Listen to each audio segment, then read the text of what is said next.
আমি আমার ঠাকুরের সাথে, তিনি আমার সাথে যখন থাকেন আমার মনে হয় পৃথিবী আমার মুষ্টিতে আছে। আমি অনেক আনন্দে থাকি।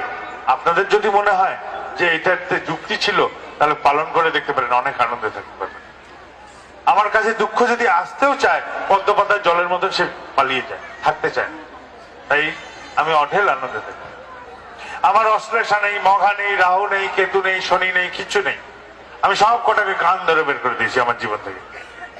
তার কারণ হচ্ছে, একবার আমি এক জ্যোতিষীর কাছে কলকাতায়, আমার বউ গেছে বাজার করতে।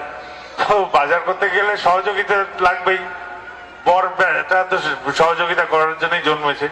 তো ব্যাগটা বওয়ার জন্য আমি গেছি।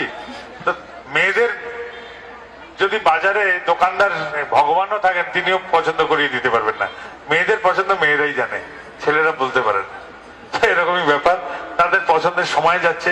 আমি এক জ্যোতিষী কার্যালয় থেকে ঢুকলাম, বললাম যে হ্যাঁ আমার হাতটা দেখেন তো। সে বলছে আপনার শনির দশা চলছে। আমি বললাম তো খুব ভালো সময় যাচ্ছে, বছর খানেক আগেকার কথা। সব হলো টলো, শেষে বললো আমি আপনার মতন লোক দেখিনি। আমি বললাম দেখবেনও না। বছর খানেক বাদে কিছুদিন আগে, 1-2 বছরের মধ্যে আবার গেছিলাম।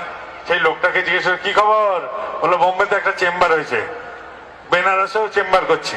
আমি বললাম দেখেছেন তো আমার হাতের মহিমা, ছুলেন আপনি, আপনার উন্নতি হয়ে গেল। তা আমি